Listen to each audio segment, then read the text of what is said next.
This place may be in really rough shape, but what's interesting is that despite all the decay, you can really see what this place was used for. When you're in here, there's a lot of things that aren't exactly safe. There's something exciting about being in these places that nobody gets to go into, and I get to go in because I want to. Some great shots.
Doesn't look like it leads anywhere. It's keep going.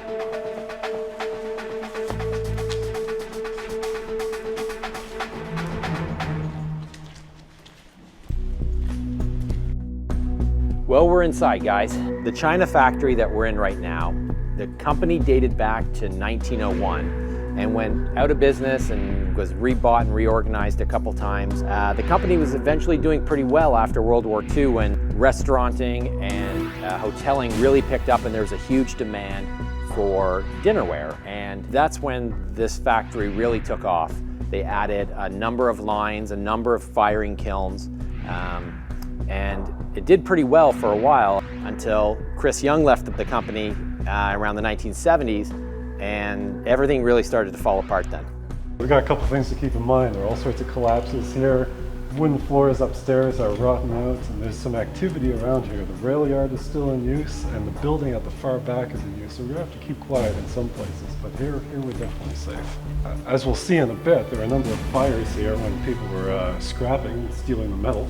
That burnt down a large section, midsection of the building, and the rest of it is just general neglect of forces in nature acting on a building. I heard about those fires. They're only a couple years ago. Yeah, it wasn't too long ago. Well, let's see what we can find.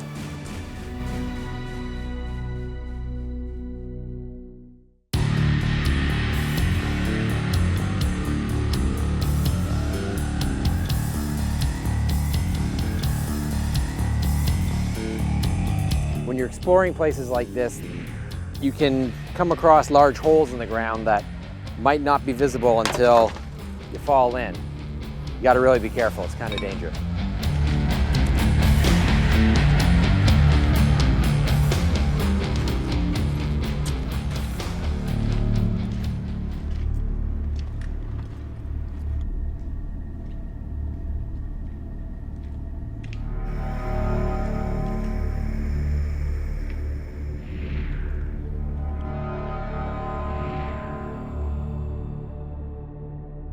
So this is the area where we need to keep the noise down, because just beyond that furnace over there, that's where another company uses this building for storage.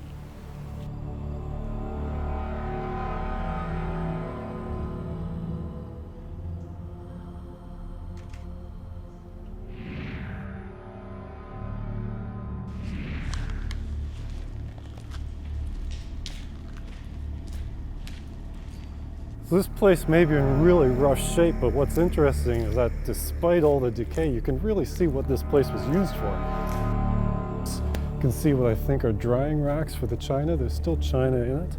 Up top, there's racks with more plates. I think those are the masters for all the designs. Lots of bits of tools, a dolly. What looks like an office over there. And just down here, just beyond this room, those are crates full of untouched, unsold, freshly made china plates, cups, and bowls. So as someone with a background in archaeology and history, I love coming to these places and seeing all this evidence of past use, past human occupation, and past production.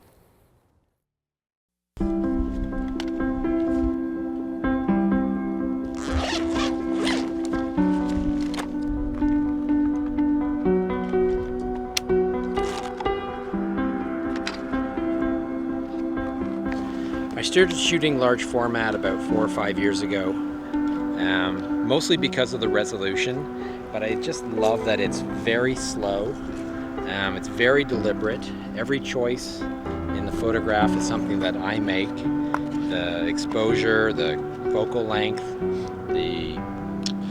where the focus point is, there's no computers making a decision for me. I'm involved in every part of the process, and the results, I think, for me, are much more satisfying than I ever got when I was shooting digital.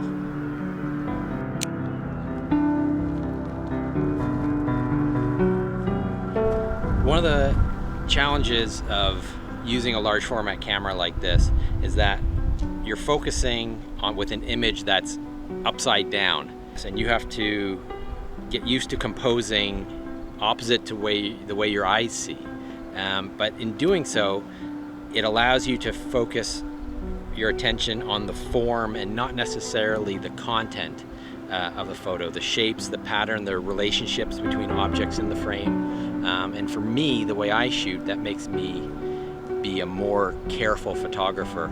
And I only have 10 sheets of film with me, so I can't just be careless and shoot anything.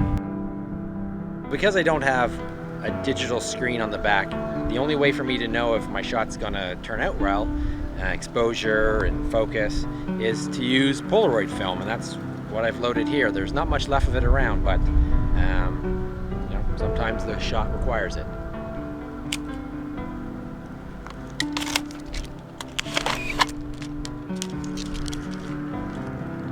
"30 seconds, we'll see if it worked or not." That turned out pretty much perfectly. I'm really happy with that. Now I can make a color print.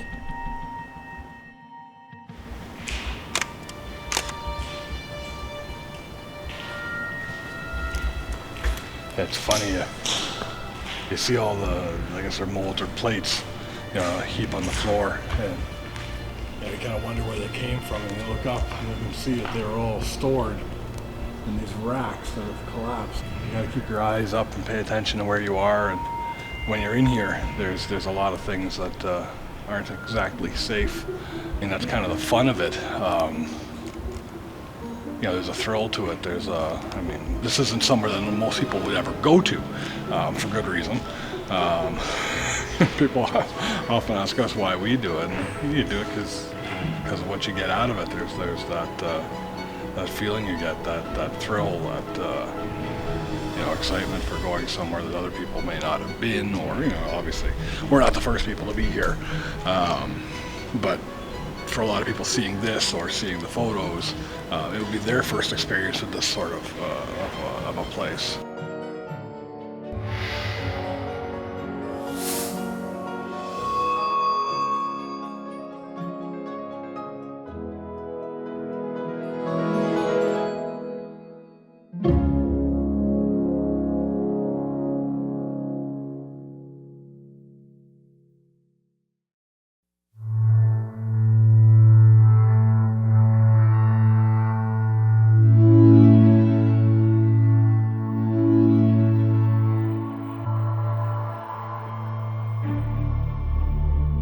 It looks like we've got a large pile of what I call banquet-style dining plates and cups and bowls, perhaps. Been here quite some time. Interesting to see a pile smashed in the middle there. I'm guessing they were smashed and maybe a new pile was stacked on top. But the light here is really cool because it's just fairly diffused, and it's almost headstone-like. You know, it creates its own sculpture in a way, the way these are just sitting here and for probably, what, 20 years or so. you know, this place is pretty cool. It's almost like a graveyard for gluttony, and you know, the American way, and I guess eventually they made too much. You know, the American dream of buying lots and going out and having fun, and you know, this place was built to help serve that, and then the dreams die, and this place dies along with it. It seems like every place that we go to, it's a play on the fall of the American dream, and you know, everything that goes along with it, and then it just gets left behind and new things get built. And we're happy to pick up the pieces and get some photographs and see if we can bring some life back into the building and do our thing.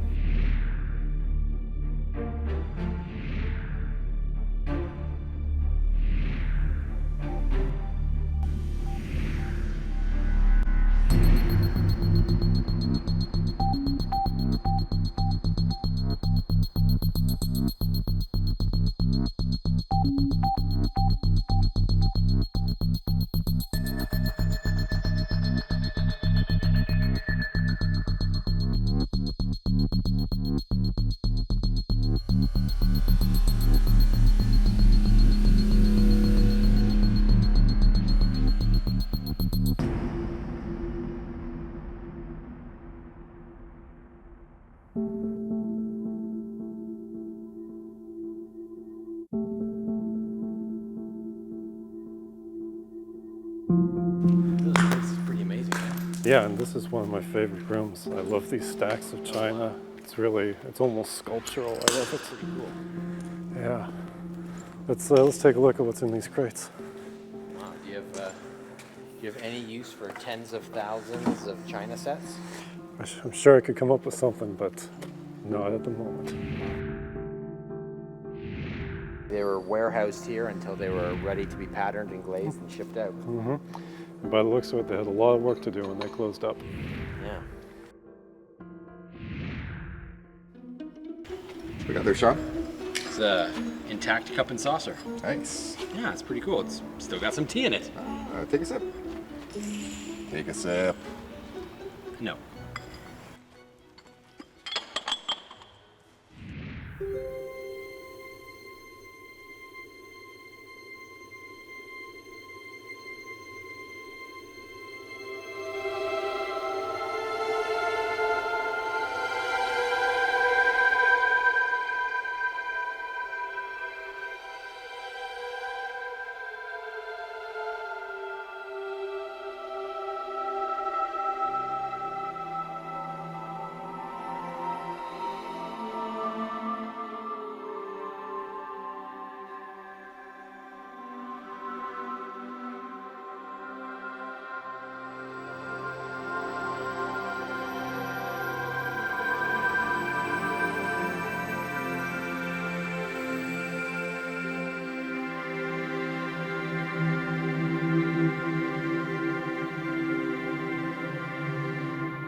This room is where all the molds for the china were made, and you can see racks and racks and racks with thousands and thousands of molds on them.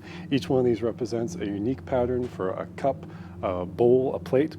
And if we go further back here, we can see the assembly line where those molds were produced.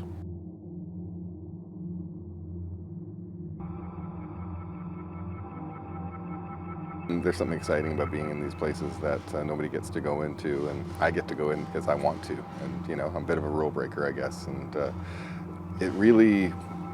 it's all about, for me, once I'm inside, not having anybody bother me, and I can do my art. If I could do that in a active building, I'd probably do some of that as well. But in these places, once you're inside, you know, it's yours. It's yours to find the art. You know, the building speaks to me sometimes, and tells me what to do, and I produce, and then I like to share it with the world. We knew that this place closed in around 1991, and we just found an old calendar from that year, and I think that pretty much confirms it.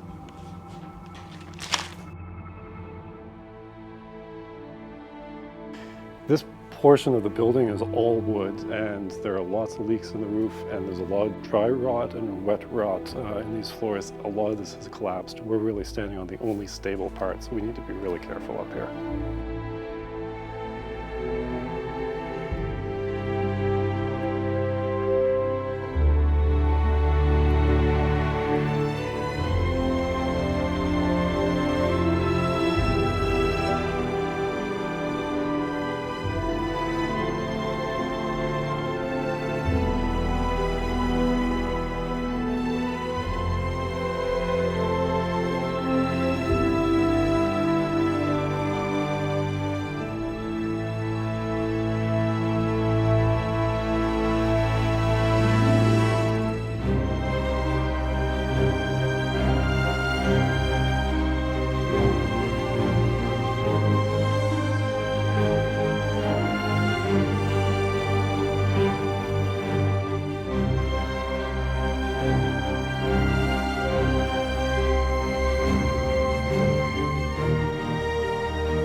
What's really bizarre is that, you know, we're on the second floor of this place and we have trees up here.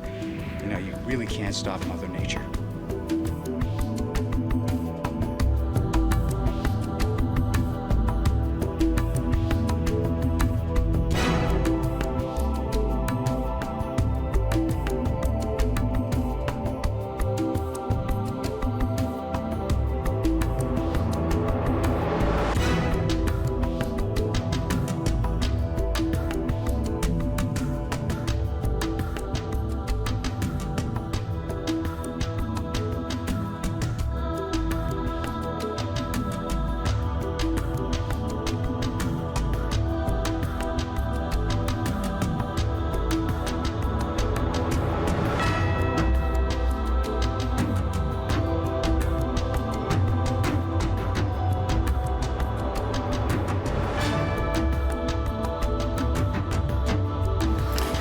Mission accomplished.